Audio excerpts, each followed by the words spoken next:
کہیں بہت دور پہاڑوں کے درمیان ایک جادوئی جنگل تھا۔ یہ جنگل عام جنگلوں سے مختلف تھا۔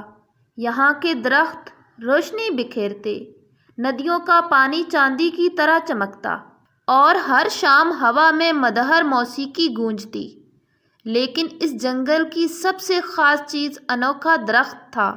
یہ درخت دوسرے درختوں سے کہیں زیادہ حسین تھا۔ اس کی شاخیں چمکدار سونے کی طرح تھیں۔ اس کے پتے ہیرے کی مانند جگمگاتے تھے اور جب ہوا چلتی تو اس کے پتوں سے ایک دلکش راگ نکلتا جو سننے والے کے دل کو سکون دیتا۔ مگر سب سے حیران کن بات یہ تھی کہ جو بھی سچی نیت سے اس کے نیچے بیٹھ کر دعا کرتا اس کی خواہش پوری ہو جاتی۔ اس جنگل میں 3 بہادر اور نیک دل پریاں رہتی تھیں، زرفشاں، گلنار اور مہتاب۔ یہ تینوں اس جادوئی درخت کی حفاظت کرتی تھیں تاکہ کوئی بھی اسے نقصان نہ پہنچا سکے۔ ہر روز پریاں درخت کے ارد گرد اکٹھی ہوتیں، اس کے سائے میں بیٹھتی اور اپنی روشنی سے اسے مزید طاقتور بناتی۔ ان کے دم سے پورے جنگل میں امن، خوشی اور روشنی پھیلی رہتی تھی۔ ایک دن جب تینوں پریاں درخت کے پاس پہنچی تو وہ حیران رہ گئیں۔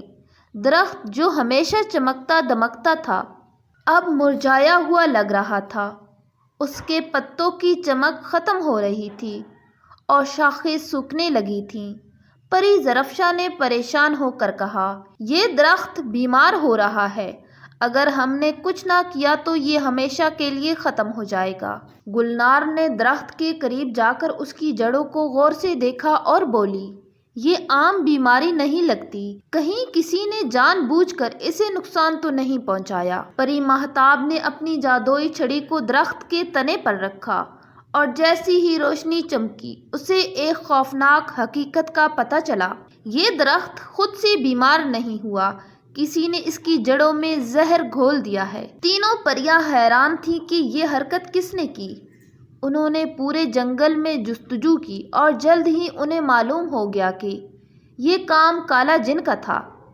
کالا جن جنگل کی روشنی اور خوشبو سے نفرت کرتا تھا۔ وہ چاہتا تھا کہ یہ جگہ بھی اس کے اندھیرے اور ویران غار کی طرح ہو جائے، اس لیے اس نے درخت کو ختم کرنے کے لیے اس کی جڑوں میں زہر ڈال دیا۔ تینوں پریوں نے فیصلہ کیا کہ وہ ہر قیمت پر درخت کو بچائیں گی۔ مگر کالا جن بہت چالاک تھا۔ اس نے اپنی طاقت کو چھپانے کے لیے جادوئی قلعہ بنا رکھا تھا جہاں اس پر کوئی عام جادو اثر نہیں کر سکتا تھا۔ زرفشاں نے کہا، ہم طاقت سے نہیں بلکہ عقل سے اسے شکست دیں گے۔ مہتاب نے ایک ترکیب سوچی اور بولی، ہمیں اسے ایسا محسوس کرانا ہوگا کہ اس کی طاقت کمزور پڑ رہی ہے، اور اگر وہ خود درخت کا زہر ختم نہ کرے تو وہ بھی برباد ہو سکتا ہے۔ گلنار نے ہنستے ہوئے کہا، یہ تو بہت دلچسپ ہوگا، چلو اپنا جادو آزماتے ہیں۔ پریوں نے اپنی جادوئی روشنی کو اکٹھا کیا اور رات کے وقت کالا جن کے قلعے کے قریب پہنچی۔ انہوں نے قلعے کے گرد ایک روشن جادوئی دائرہ بنایا جو آہستہ آہستہ تنگ ہونے لگا۔ کالا جن حیران رہ گیا کیونکہ وہ اندھیرے کا عادی تھا اور یہ روشنی اسے برداشت نہیں ہو رہی تھی۔ اس نے گرج کر کہا، یہ روشنی کیا ہے؟ مجھے کچھ نظر نہیں آ رہا۔ پری زرفشاں نے بلند آواز میں کہا، اگر تم نے ہمارے درخت کو نقصان پہنچایا ہے تو اب اس کا بدلہ ملے گا۔ مہتاب نے کہا، یہ روشنی تمہاری برائی کو جلا کر راکھ کر دے گی۔ کالا جن خوفزدہ ہو گیا۔ اس نے غصے میں اپنی طاقت استعمال کرنے کی کوشش کی مگر روشنی نے اس کی ساری قوت کمزور کر دی۔ وہ چیخنے لگا، رکو، میں ہار مانتا ہوں، میں درخت کا زہر نکال دوں گا مگر مجھے چھوڑ دو۔ پریوں نے کہا، اگر تم واقعی اپنی غلطی کا ازالہ کرنا چاہتے ہو تو فوراً درخت کے جڑوں سے زہر نکالو۔ کالا جن نے جادوئی الفاظ ادا کیے اور درخت کی جڑوں سے زہر ختم کر دیا۔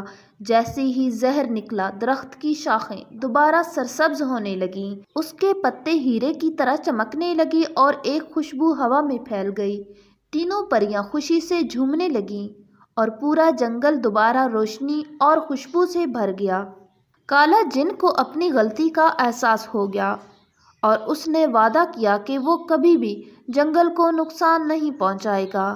پیارے بچوں، یہ کہانی ہمیں سکھاتی ہے کہ عقل، بہادری اور نیکی کی طاقت ہمیشہ برائی پر غالب آتی ہے۔ اگر ہم سچائی اور نرمی سے کام لیں تو بڑے سے بڑا دشمن بھی بدل سکتا ہے اور روشنی ہمیشہ اندھیرے کو ختم کر دیتی ہے۔